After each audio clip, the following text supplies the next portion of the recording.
Good morning students. Sunrise education academy में आपका स्वागत है।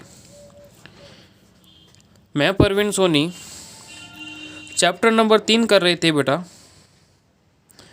Atoms and molecule.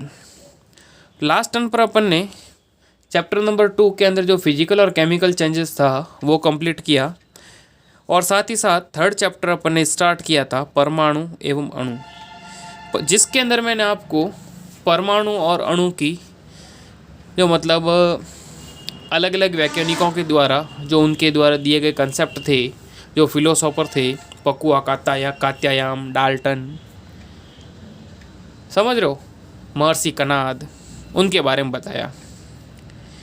और साथ ही साथ क्वेश्चन भी दिए थे, एक दो क्वेश्चन उम्मीद करता हूँ कर लिए होंगे। आज अपन करते हैं परमाणु, मतलब परमाणु की जो लास्ट टर्न पे अपन ने डेफिनेशन कर ली कि परमाणु जो है इंडिविजुअल पार्टिकल होता है, मतलब जिसको मतलब विभाजित नहीं कर सकते, और मतलब ये जो है दार्शनिक विचारों पर आधारित थे। मतलब अगर पदार्थ को विभाजित करते जाए एक अवस्था ऐसी आएगी जब पदार्थ को अपन और विभाजित नहीं कर सकते, तो इस अविभाजित पार्टिकल्स को इन्होंने परमाणु नाम दिया था। अब ध्यान देना बेटा, परमाणु त्रिज्या को जनरली किस में नापते हैं? नैनोमीटर के अंदर, और जनरली जो नैनोमीटर होता है 10⁻⁹ मीटर के आसपास होता है, और 1 metre is equal to 10⁹ nanometre. Atomic radius is measure in nanometres. विभिन्न तत्वों के परमाणु के आधुनिक प्रतीक क्या है? अब अगला अपना टॉपिक आता है, विभिन्न तत्व के जो परमाणु है उनके जो मॉडर्न सिंबल किस तरीके से है। अब ध्यान रखना, इसके अंदर बेटा जिन वैज्ञानिकों ने इन तत्वों की खोज की, या तो फिर जिस स्थान पर वो पाए गए, या जिस स्थान पर जो कलर था, मतलब कहने का मतलब वैज्ञानिक इनके बारे में स्वतंत्र थे, जिन्होंने खोज की कि या जिस स्थान पर पाए गए उसके आधार पर उनका नामकरण किया गया। आजकल इनके नामकरण की एक विशेष पद्धति है जिसका नाम है IUPAC। इसका पूरा नाम भी पूछते हैं बेटा एग्जाम के अंदर, ध्यान रखना, international union of pure and applied chemistry, जो क्या करती है, तत्वों के नामकरण से संबंधित होती है। अब जैसे इसके अंदर जैसे आयरन का नाम जो व्युत्पन्न हुआ फेरम से, सोडियम का नाम नेट्रियम से बना, ओके, और पोटेशियम जो है इनका जो व्युत्पन्न हुआ नाम कैलियम से, समझ रहे हो। अब कुछ एक तत्व दे रखे हैं और उसके सिंबल अपन को दे रखे हैं, उसको अपन को जैसे 1 बाय 1 अपन पढ़ेंगे, और इसके याद भी होने चाहिए आपको कि भाई जैसे जो तत्व है उनके मतलब किस तरीके से उनका नामकरण किया गया वगैरह, ओके। तो देखें,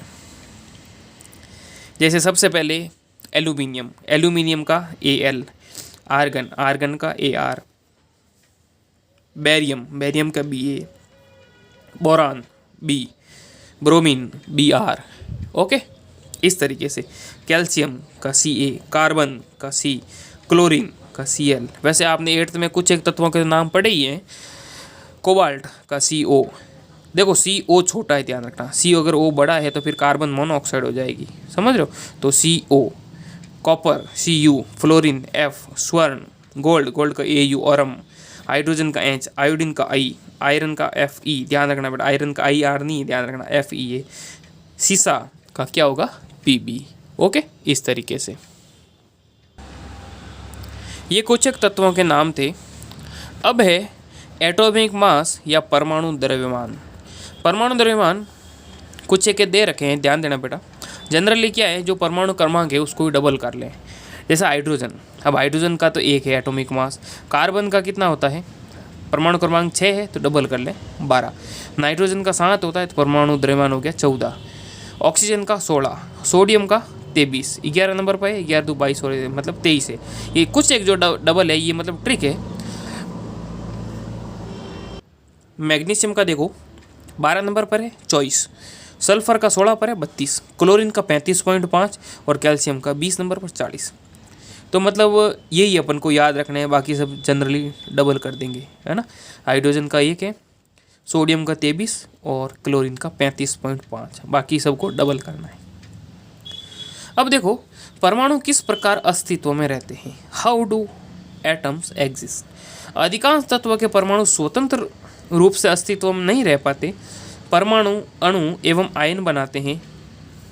ये अणु या आयन अत्यधिक संख्या में पूंजित होकर क्या बनाएंगे, द्रव्य। अणु आयन आपस में जुड़ करके क्या बनाएंगे, द्रव्य या पदार्थ, जिसे हम देख सकते हैं, अनुभव कर सकते हैं, छू सकते हैं। Atoms of most element are not able to exist independently. कहने का मतलब स्वतंत्र रूप से जो है ये है atoms of most elements are not able to exist independently. कहने का मतलब अधिकांश तत्व के जो परमाणु है वो स्वतंत्र अस्तित्व में नहीं रहते। एटम्स फॉर्म मॉलिक्यूल, परमाणु से अणु बनते हैं, and ions, these molecule and ion aggregate, ये जो अणु है और आयन है पुंजित होकर के मतलब अधिक संख्या के अंदर फॉर्म द मैटर, पदार्थ बनाते हैं, that we can see, feel और टच, जिसको अपन देख सकते हैं, महसूस कर सकते हैं, टच कर सकते हैं। इस आधार पर इसके बाद में है अणु। अणु जो है वो परमाणु से मिलकर के बनते हैं। ध्यान देना, अणु ऐसे दो या दो से अधिक परमाणु का समूह होता है जो आपस में रासायनिक बंध द्वारा जुड़े होते हैं या वे परस्पर आकर्षण बल के द्वारा कसकर जुड़े होते हैं। मतलब परमाणु दो या दो से अधिक परमाणु का जो समूह होता है उसको कहेंगे अणु। ओके, देखो देखिए इसके अंदर a molecule is in general a group of two or more atoms that are chemically bonded together, that is tightly held together by attractive forces। कहने का मतलब अणु को किसी तत्व या यौगिक के रूप में, कहने का मतलब जब दो या दो से अधिक परमाणु, जैसे देखो a molecule is in general a group of two or more atoms, कहने का मतलब दो या दो से अधिक जब परमाणु आपस में फ्यूज करके मॉलिक्यूल या अणु का निर्माण करते हैं और जो मतलब केमिकली बॉन्डेड रासायनिक रूप से आपस में जुड़े हुए होते हैं टाइटली, समझ रहे हो, और आकर्षण बल के द्वारा। अणु को किसी तत्व अथवा यौगिक के उस सूक्ष्मतम कण के रूप में परिभाषित कर सकते हैं जो स्वतंत्र रूप से अस्तित्व में रह सकता है, लेकिन परमाणु का अस्तित्व नहीं। ध्यान रखना बेटा, क्योंकि अणु का स्वतंत्र रूप से अस्तित्व है तथा जो उस यौगिक के सभी गुणधर्म को प्रदर्शित करता है। यौगिक के अंदर जो परमाणु होता है उनके सभी गुणधर्म को प्रदर्शित करते हैं। A molecule can be defined as the smallest particle of an element और a compound that is capable of an independent existence. कहने का मतलब जिनका स्वतंत्र अस्तित्व है और जो दो या दो से अधिक परमाणु से मिलकर बना हुआ होता है, and so all the properties of that substance, और जो है मतलब उस पदार्थ की, कहने का मतलब सभी गुणधर्मों को प्रदर्शित करते हैं। एक ही तत्व के परमाणु अथवा भिन्न भिन्न तत्व के परमाणु परस्पर संयोग करके क्या बनाएंगे, अणु बनाते हैं। Atom of a same element और of different element can join together to form molecule. ये था बेटा अणु के बारे में। अब तत्व के जो अणु हैं, देखो देखें, किसी तत्व के अणु एक ही प्रकार के परमाणु द्वारा बने हो सकते हैं या एक से अधिक प्रकार के परमाणु से मिलकर बने हो सकते हैं, जैसे आर्गन, हीलियम, ऑक्सीजन, समझ रहे हो। जैसे ये एक परमाणविक है, ऑक्सीजन को हमेशा O2 लिखते हैं तो ये द्विपरमाणविक है, इस तरीके से होते हैं। Molecule of elements, the molecule of an elements are constituted by the same type of atoms, argon, helium, oxygen, खूब सारे होते हैं, नाइट्रोजन है, फास्फोरस है, हीलियम है ना, ये इस तरीके से। अब एटोमिसिटी क्या मतलब हो गया कि द नंबर ऑफ एटम्स, मतलब जैसे ऑक्सीजन के अंदर O2 है तो ये इसकी परमाणुकता हो गई, एटोमिसिटी हो गई। The number of atoms constituting a molecule, जो आपस में मिलकर के ऑक्सीजन जितने परमाणु आपस में जुड़ करके अणु का निर्माण करते हैं तो वो होगी उसकी परमाणुकता। The number of atoms constituting a molecule is known as its atomicity. किसी अणु की रचना में प्रयुक्त होने वाले परमाणुओं की संख्या को उस अणु की परमाणुकता कहते हैं। अब देखो देखिए, एटोमिसिटी ऑफ सम एलिमेंट्स, कुछ एक जो है एलिमेंट्स तत्व दे रखे हैं जिसकी परमाणुकता भी दे रखी है। देखो देखिए, जैसे टाइप ऑफ एलिमेंट्स, तत्व के प्रकार, नेम और परमाणुकता, एटोमिसिटी। देखो देखिए,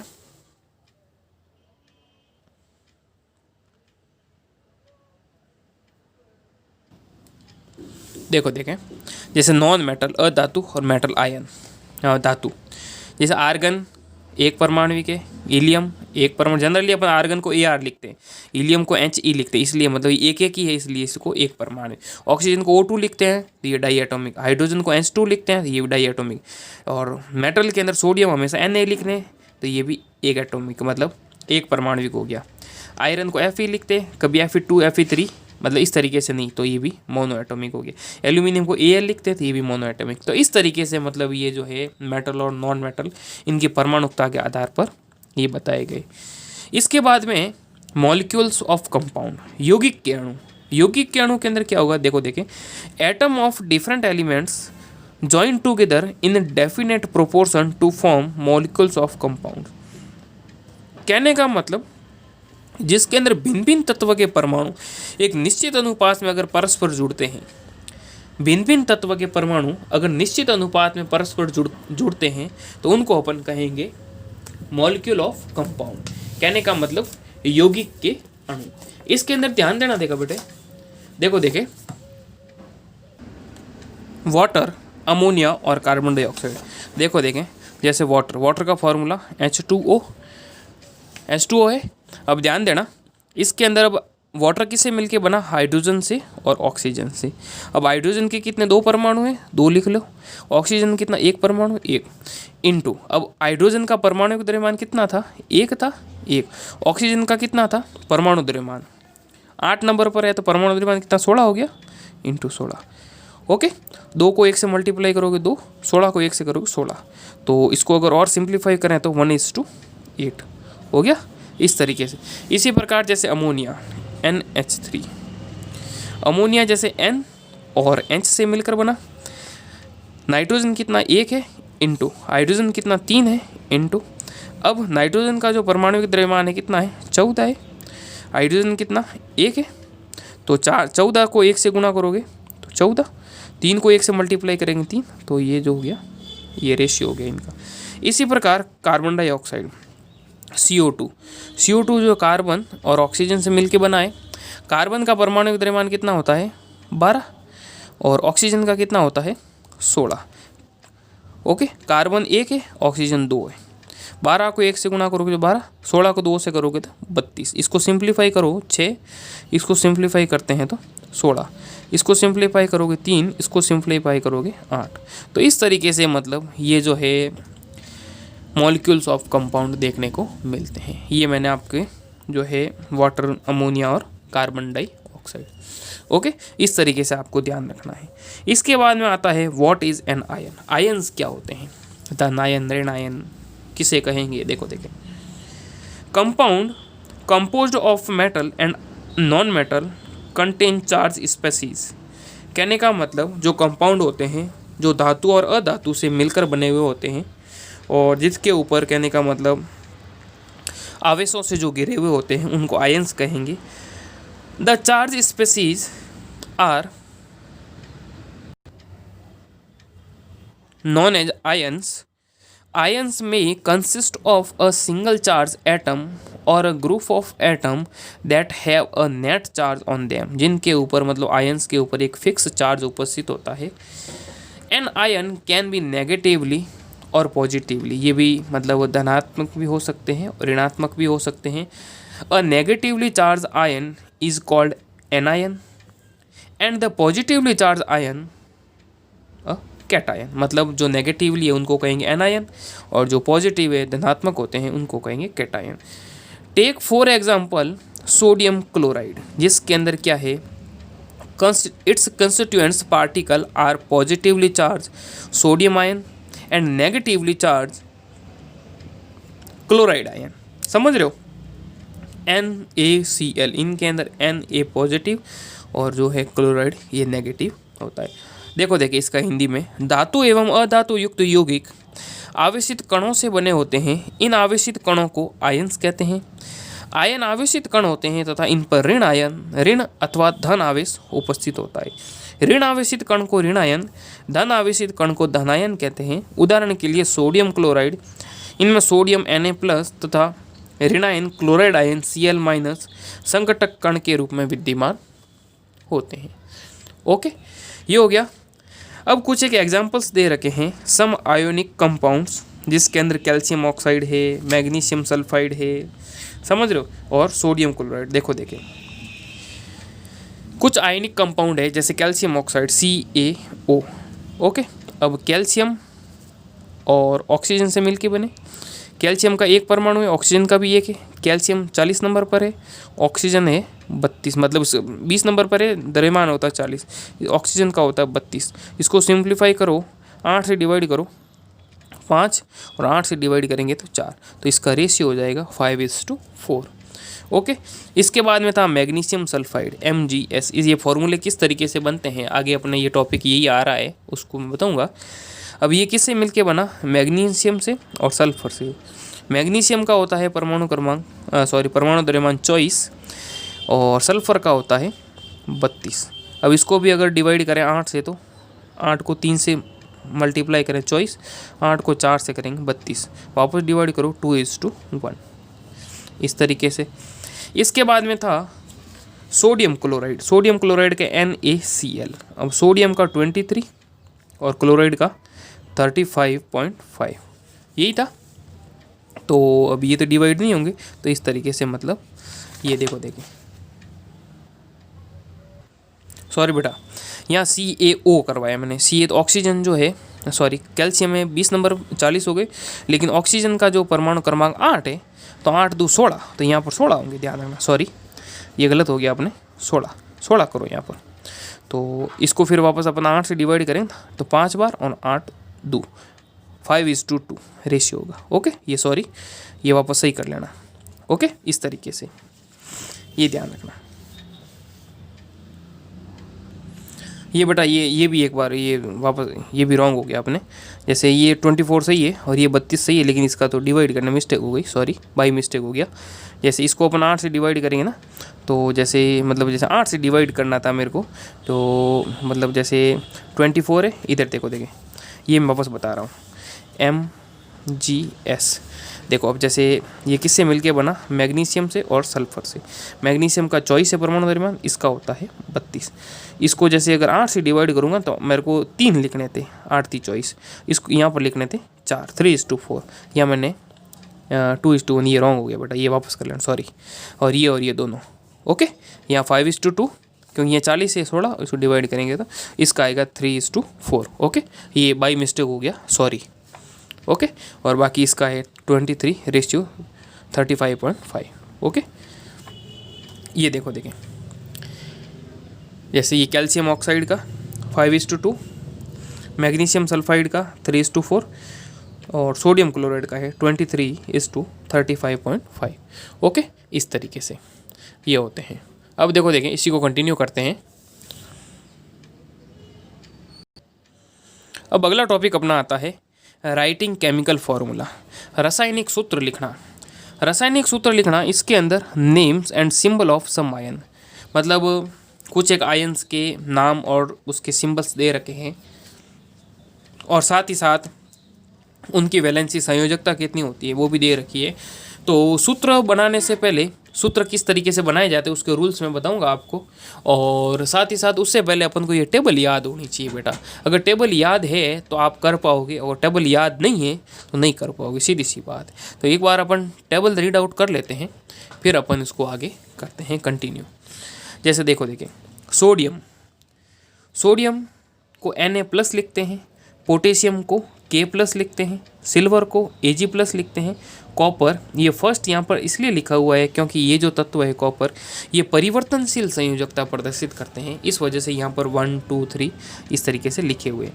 कॉपर Cu+, तो यहाँ पर जैसे प्लस प्लस है ना, ये एक कभी लिखते नहीं है, अगर मतलब एक है तो प्लस ही लिखेंगे, समझ रहे हो, और इसकी जो संयोजकता होती है वो एक होती है, ये ध्यान रखना। इसी प्रकार मैग्नीशियम,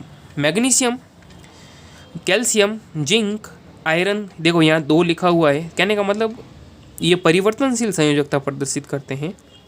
आयरन के +2 और +3 भी होती है, कॉपर की Cu+ देखिए और +2 भी होती है, इस तरीके से, और कॉपर की Cu+2। तो इसका इनके ऊपर 2 लिखा हुआ है, 2+, तो कहने का मतलब ये 2+2 संयोजकता प्रदर्शित करते हैं। मैग्नीशियम की Mg+2, कैल्शियम की Ca+2, जिंक की Zn+2, आयरन की Fe+2, कॉपर की Cu+2। ओके, इस तरीके से। इसी प्रकार एल्यूमिनियम की Al+3 और आयरन की Fe+3। ये हो गई बेटा ये 1, 2 और 3। ये मतलब ये अपन को याद होनी चाहिए, तब जाकर के अपन सूत्र बना पाएंगे, अन्यथा नहीं बना पाएंगे। इसके बाद में अधातु आयन, नॉन मेटालिक आयन और उसके सिंबल, जैसे हाइड्रोजन का H+ भी होता है और हाइड्राइड है तो H-। समझ रहे हो, जैसे क्लोरीन को Cl लिखते हैं, लेकिन अगर क्लोराइड लिखेंगे तो Cl-, bromide Br-, iodide I-, oxide O2-। इस तरीके से अपन को मतलब ये आयन्स और उनकी संयोजकता अपन को कम से कम याद होनी चाहिए। ये जो टेबल दे रखी है ये तो कम से कम अपन को याद होनी चाहिए। एक बार इसको वापस नोट डाउन भी करना और रफ कॉपी में करना, मिलाना, ताकि वापस याद हो जाए। इसके बाद देखें नॉन मेटालिक एलिमेंट्स, सल्फाइड जिसका S2-। इसके बाद में पॉलीएटॉमिक आयंस के अंदर, बहुपरमाणुक आयंस के अंदर ammonium NH4+, hydroxide OH-, nitrate NO3-, hydrogen carbonate HCO3-, carbonate CO3-2-, sulphite SO3-2-, sulphate SO4-2-, phosphate PO4-3-। इस तरीके से बेटा ये अपन को टेबल जो कंप्लीट थी अपन को याद होनी चाहिए। वापस मिलाना, पढ़ना, ये तो कम से कम आपको याद होनी चाहिए। अब इसके कुछ एक रूल्स दे रखे हैं, किस तरीके से फॉर्मूले बनाए जाते हैं वो भी सीखेंगे। The rules that you have to follow while writing a chemical formula are as follow. मतलब रासायनिक सूत्र लिखने के लिए कम से कम ये नियम अपन को आने चाहिए। सबसे पहले आयन की संयोजकता अथवा आवेश संतुलित होना चाहिए। कोई भी आयन ले रहे हैं, जैसे सोडियम है उसका Na+ है, पोटेशियम है K+ है, सल्फाइड है S-2 है, तो मतलब उनकी जो संयोजकता है वो फिक्स होनी चाहिए, निश्चित होनी चाहिए, संतुलित होनी चाहिए। द वैलेंसी, ध्यान देना, द वैलेंसीज और charges on the ions must balance. समझ लो, When a compound consists of a metal and a non-metal, जब कंपाउंड जो है वो धातु और अधातु से संयोग करके बनता है, the name or a symbol of the metal is written first. कहने का मतलब जैसे मान लीजिए मैं सोडियम क्लोराइड बना रहा हूँ, ध्यान देना बेटा, समझ लो, जैसे मेरे को सोडियम क्लोराइड बनाना है तो उसके सिंबल्स अपन को आने। सोडियम का क्या होता है Na, सोडियम क्लोराइड का Cl। समझ लो, फर्स्ट पहले अपन इनको लिखेंगे, फिर क्या करेंगे, फॉर एग्जाम्पल कैल्शियम। अब जैसे यहाँ पर कैल्शियम का एग्जाम्पल दे रखा है,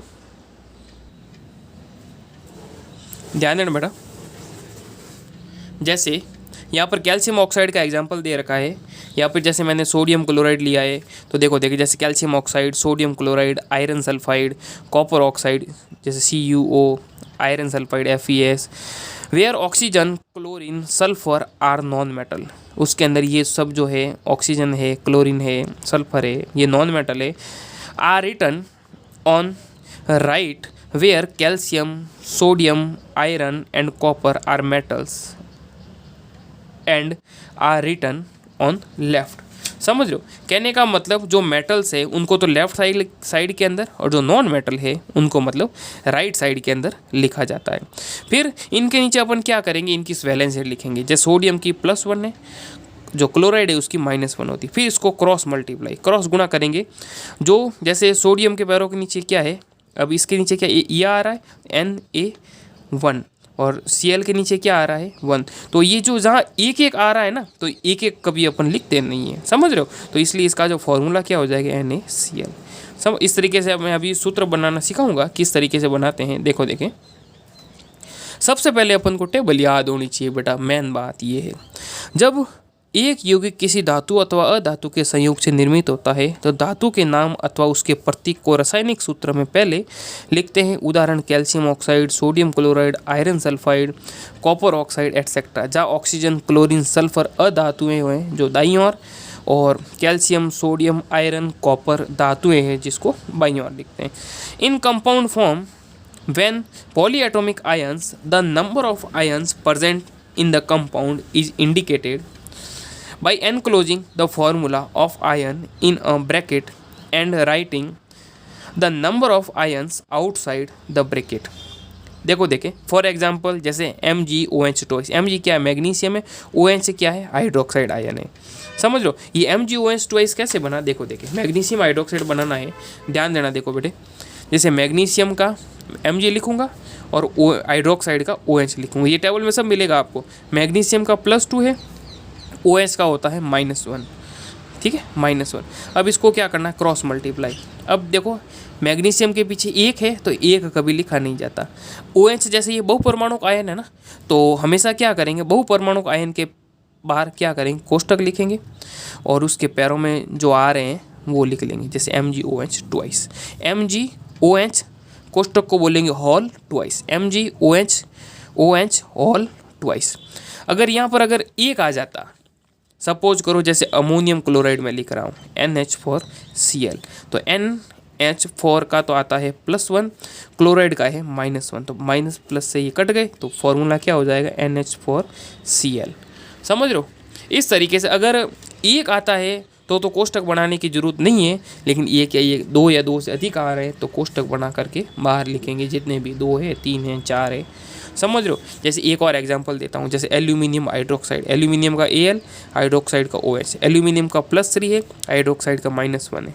समझ रहे हो, देखो देखें Al इसके पैरों में 1 कभी लिखा नहीं जाएगा, OH एक बहुपरमाणुक आयन है तो ये कोष्टक बनाए, इसके पैरों में 3, इस तरीके से ये फॉर्मूला हो जाएगा। इस तरीके से आप भी प्रैक्टिस करोगे बेटा तो सीखोगे। देखो देखें in case the number of polyatomic ions is 1 the bracket is not required, for example NaOH। समझ रहे हो, जैसे NaOH के लिए देखो देखें NaOH के अंदर क्या है NaOH, Na का है +1, OH का है -1। अब 1 से 1 कट गई तो ब्रैकेट की जरूरत ही नहीं है। तो इस तरीके से बेटा ये अपन को करने आने चाहिए। बहुपरमाणुक आयनों द्वारा निर्मित यौगिकों में आयन को पहले कोष्टक में रखते हैं, तत्पश्चात अनुपात को दर्शाने वाली संख्या को लिखते हैं। यदि बहुपरमाणुक आयन की संख्या 1 हो तो कोष्टक की आवश्यकता नहीं, उदाहरण NaOH। ओके, इस तरीके से ये था अपना आज का लेक्चर। इसके अलावा कुछ एक फॉर्मूले दे रखे हैं, देखो देखें उदाहरण के रूप में बताएं। फॉर्मूले ऑफ सिंपल कंपाउंड, सरल यौगिकों के सूत्र। The simplest compound which are made up of 2 different element are called binary compounds. 2 भिन्न भिन्न तत्वों से निर्मित यौगिक जो है वो द्विअंगी यौगिक कहलाते हैं, अलग अलग तत्वों से बनते हैं। एग्जाम्पल देखो, formula of hydrogen chloride. Hydrogen chloride का फॉर्मूला के अंदर देखो देखें हाइड्रोजन क्लोराइड, हाइड्रोजन का H, क्लोराइड का Cl। अब हाइड्रोजन का होता है +1, क्लोराइड का होता है -1। अब प्लस और माइनस से कट गए तो इसका फॉर्मूला क्या हो जाएगा हाइड्रोजन क्लोराइड का, formula of the compound would be HCl। इसका फॉर्मूला क्या हो जाएगा हाइड्रोजन क्लोराइड का HCl। ओके बेटा, ये था अपना आज का लेक्चर और बाकी अपन इस फॉर्मूले को नेक्स्ट टर्न पे और कंटिन्यू करेंगे। तो इसके 1-2 क्वेश्चन है जो होमवर्क के अंदर नोट डाउन कर लो, या आज अपन यहीं तक करेंगे। बाकी अपन जो फॉर्मूले है सूत्र बनाना तब तक आप याद कर लेना और नेक्स्ट टर्न पर अपन और आगे करेंगे। 1-2 क्वेश्चन होमवर्क के अंदर डाल देता हूँ, उसको नोट डाउन कर लो। देखो देखें, फर्स्ट क्वेश्चन ये नोट डाउन करो, परमाणु द्रव्यमान इकाई को परिभाषित कीजिए। Define the atomic mass unit. परमाणु द्रव्यमान इकाई क्या होती है उसको परिभाषित करना है।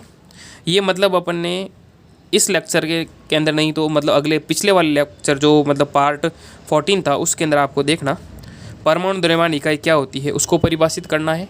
और एक और डाल देता हूँ क्वेश्चन, देखो देखें, why is it not possible to see an atoms with naked eye. परमाणु को आँखों द्वारा देखना क्यों संभव नहीं है, परमाणु को नग्न आँखों से क्यों नहीं देख सकते, इसके बारे में आपको बताना है। ओके, ये 2 क्वेश्चन थे बेटा, नोट डाउन करना, लिखना। फिर भी अगर कोई डाउट है तो आप मेरे व्हाट्सएप नंबर पर पूछ सकते हैं 9460656610। अगर कोई भी डाउट है तो आप व्हाट्सएप नंबर पर कभी भी पूछ सकते हैं, आपको संतुष्ट जवाब मिलेगा। पढ़ते रहें, नोट डाउन करते रहें और जो फॉर्मूले वाले सवाल है वो नेक्स्ट टर्न पे कराऊंगा और नेक्स्ट टर्न पे उसका होमवर्क दूंगा। ओके, पढ़ते रहिए, मस्त रहिए और कोई भी डाउट है तो आप व्हाट्सएप नंबर पर पूछ सकते हैं 9460656610। ओके बेटा, ये था अपना आज का लेक्चर। नेक्स्ट टर्न पे अपन आगे कंटिन्यू करेंगे फॉर्मूले, तब तक आप टेबल याद कर लेना। ओके बेटा, थैंक यू।